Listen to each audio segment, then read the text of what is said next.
¿Qué tal? Sean bienvenidas, bienvenidos a un nuevo video al canal de Camino a la Ingeniería. El día de hoy vamos a ver un tema de cálculo integral por el cual me están pidiendo que resuelva esta integral definida.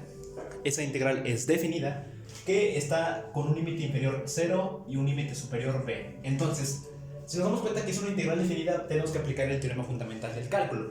¿Qué nos dice el teorema fundamental del cálculo? Que la integral de un límite inferior a al límite superior b de cualquier función f de x con su respectivo diferencial de x va a ser igual a esa f mayor, es decir, ya en el proceso de su antiderivada, y va a tender del inferior al superior, y como consecuencia esto va a ser igual al superior con una sustracción del inferior.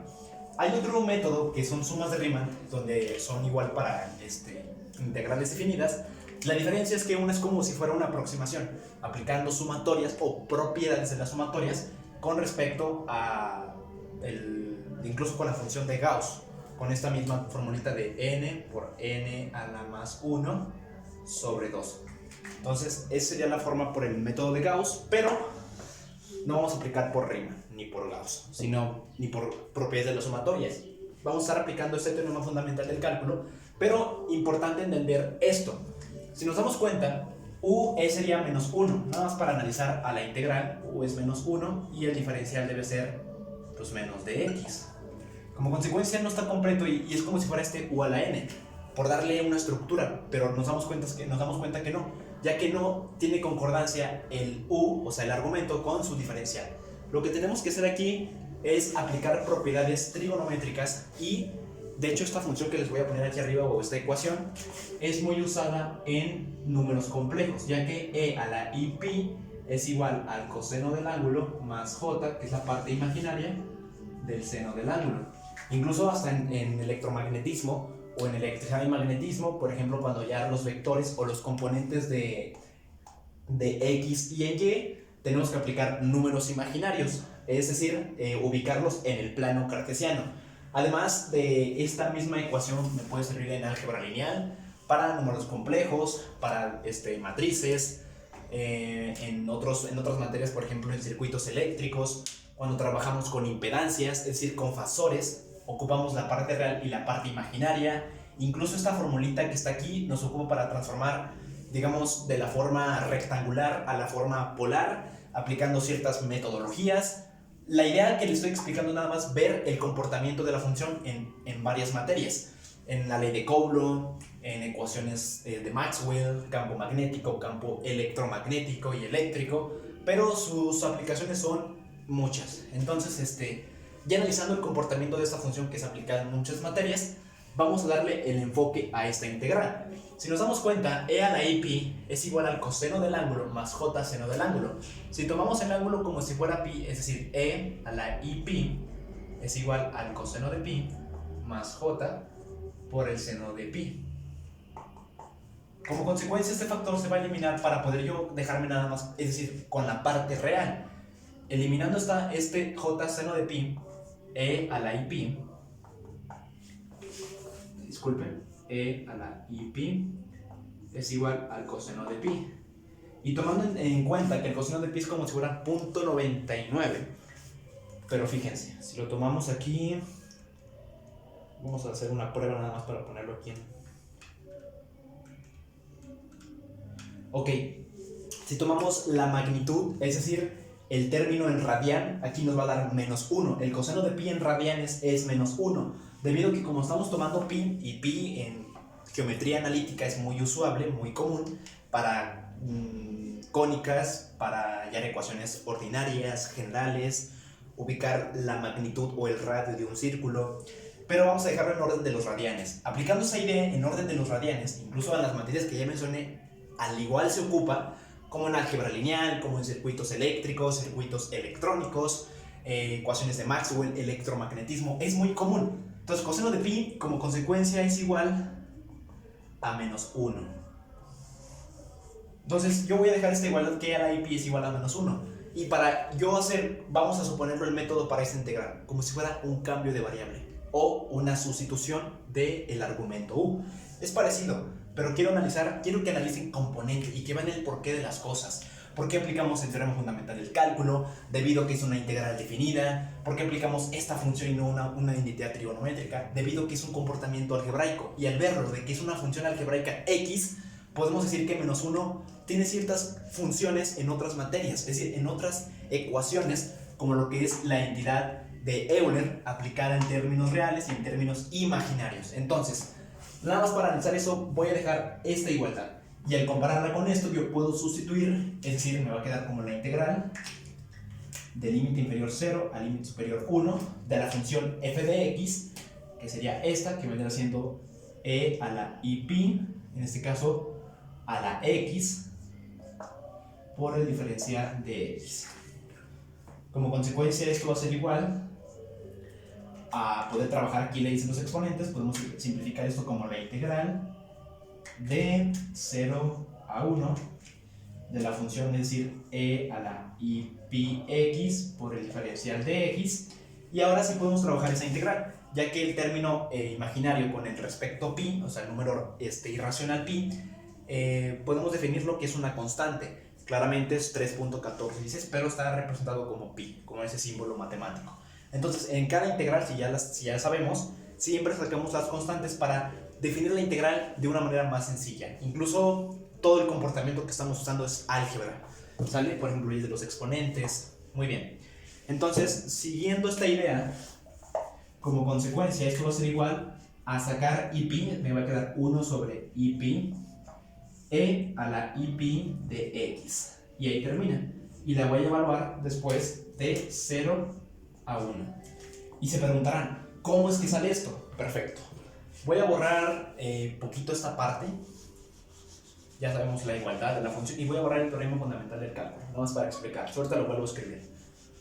Voy a dejar la parte de allá arriba. Y nada más poder escribir que está de 0 a 1.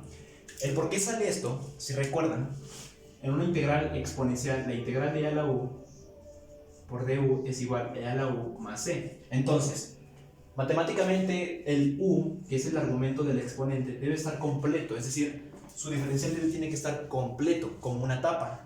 Imagínense que el plumón es u y la tapa es el de u. Entonces, si yo te digo, integra esto, pero al pasarlo al otro lado de la igualdad o al otro proceso que tú quieras, industrial, automotriz, lo que gustes, pero dale una idea, le falta la tapa, ¿sí o no? Entonces, como consecuencia, hay que completar el diferencial. Y haciendo eso, comparado con esto, es lo mismo, ya que u es i pi de x y el diferencial de u, ojo, con respecto a x, esto que está aquí, fíjense, esto que está aquí es como si fuera en ecuaciones diferenciales una derivada parcial de u con respecto a x.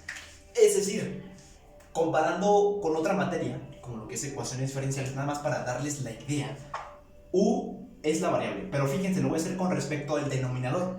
Es decir, al otro lo tomo como constante, lo puedo extraer, le puedo dar valor de 0, ya que la derivada de una constante como consecuencia es 0.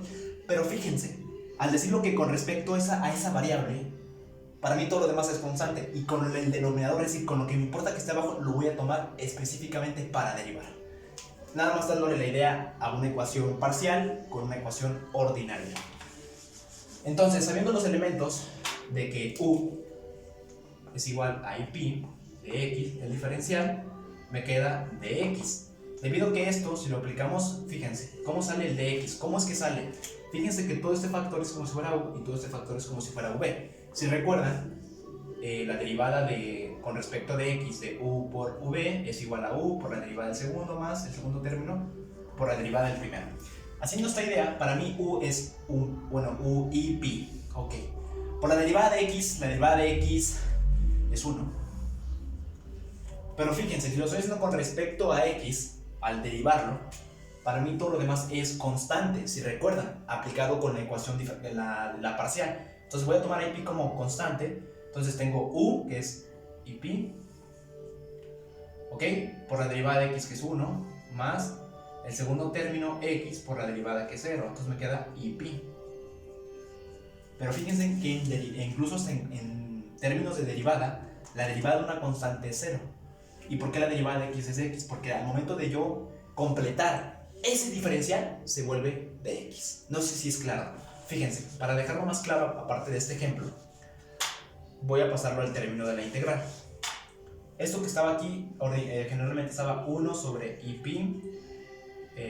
Fíjense, antes de completarlo, mi u es i pi de x. Ahora voy a aplicar la regla del por 1. Ya me expliqué con la otra forma, voy a explicarlo de otra manera, ya que las matemáticas tienen diferentes rutas. Es lo padre de la matemática. Está definida, ¿ok? O si quieren vamos a dejarnos de que está definida. Vamos a definir que está indefinida. El punto es que al aplicar la regla del por 1 es i pi sobre i pi. Nada más las puras constantes por e a la i pi de x por dx. Y ya vimos hace rato que la derivada de u es de x. Entonces aquí le falta, ¿qué le falta? A este, ¿qué le hace falta para completar el diferencial? ¿Recuerdan la de u por v? U por v es igual a i pi de x. Ya que la derivada de x es 1 por la constante y pi. No sé si es claro. Recuerden que u por v es igual, voy a volver a poner el primer término por la derivada del segundo, más el segundo término por la derivada del primero. Donde u era i pi por la derivada del segundo, que sería ¿quién? X, que es 1, ¿ok? Más x por la derivada de la constante 0 por algo te da 0 y te queda i pi. Y te queda i pi de x. Entonces aquí le hace falta i pi. ¿Para qué? Para que esté completo el diferencial. Esto que está aquí desarrollado sería de u. Y lo concreto de u sería esto que está aquí abajo. Esto que estoy circulando, esta parte, i pi de x. Entonces, teniendo claro esto, al completar el diferencial, aplicando álgebra, lo que esté dividiendo, lo paso al otro lado de la igualdad, por así decirlo, que no está pasado, pero vamos a suponerlo para completar el diferencial, pasa multiplicando y lo que está dividiendo, lo que está dividiendo pasa multiplicando y lo que está multiplicando pasa dividiendo. De tal forma que me queda 1 sobre i pi, integral de e a la i pi de x por i pi de dx. Te pregunto, ¿está completa? Sí, ¿puedo aplicar esa? Claro que sí. Entonces eso es igual a 1 sobre i pi. La integral de a la u, pues e a la u de i pi más c. ¿Pero qué creen? Es definida, entonces no lleva la constante de integración c, ya que vamos a calcular un área bajo la curva, definida por el rango o el intervalo de 0 a 1, ya en un plano cartesiano. Si lo queremos ver en la gráfica, aquí está 0, 1, supongamos que la entidad booleana es esta, y estamos calculando un área, por suponer un ejemplo. Pero ya entendimos el por qué sale esto, ¿sale? Muy bien. Entonces ya he explicado el porqué de las cosas, que así me gustan a mí. Esto va a ser igual a evaluar el límite, a aplicar el teorema fundamental del cálculo, el TF-FC, donde dice que la integral del límite inferior a al límite superior b de la función f de x dx es igual a f mayor que tiende de a a b de la función f mayor de b menos f mayor de a. Para mí a es 0 y para mí b es 1, entonces ese es el inferior y ese es el superior. Aplicando esta idea es 1 sobre i pi, que multiplica a e a la i pi por x, que evaluando sería en este caso 1, menos e a la i pi por 0. Resumiendo, e a la i pi por 1, esto como consecuencia te va a dar menos 1. ¿Por qué? Yo hace ratito aquí arribita les había puesto que e a la i pi por 1 y i pi, y i a la i pi es igual a menos 1. ¿De dónde salió el menos 1? Del coseno de pi, en términos de los radianes. Si recuerdan, habíamos eliminado la parte imaginaria y nos quedamos con la parte real, es decir, con el coseno del ángulo. Y el ángulo lo tomamos como pi, entonces de ahí sale el menos 1. Y si sustituyo esto con respecto a esto, me queda en este caso, aquí abajo te lo voy a poner, me queda, si no, aquí lo voy a poner para que se vea mejor, 1 sobre i pi. Esto dijimos que es igual a menos 1 y 0 por algo, 0. E a la 0 te queda 1 y 1 por menos te queda menos 1. Simplificando menos 1 te queda como menos 2 sobre i pi. Y ahora podemos simplificarla aplicando una propiedad, es decir, para eliminar el i, o sea, puedo aplicarle arriba y abajo un i y un i, donde al simplificar eso del denominador me queda como menos 2i sobre i por i te queda i cuadrada por pi. Y en términos de los números complejos, si recuerdan, sabemos que i es igual a la raíz cuadrada de menos 1. ¿Y qué pasa si elevo ambas a la potencia? Se cancela el radical con la potencia y I cuadrada como consecuencia es igual a menos 1. Entonces aquí me queda como menos 1, menos por menos me queda más, 2, fíjense, menos por menos más, 2i sobre pi. Ya que se volvió 1, bueno, menos 1 por pi, menos por menos más, 2i sobre pi, 2i pi. Y así es como termina el cálculo del área bajo la curva de esta integral de 0 a 1, definida por el ángulo menos 1 elevada a la x por su diferencial de x. En términos generales, aplicamos mucha álgebra lineal y aplicamos mucha álgebra y aplicamos temas que tengan que ver con esta función, con electromagnetismo. Aplicamos ecuaciones, bueno, para suponer más aplicaciones, en ecuaciones de Maxwell, en circuitos eléctricos. Tiene finitas aplicaciones esa función euleriana. La respuesta sería la que está aquí. Por mi parte sería todo. Soy Omar González González y estás en Camino a la Ingeniería.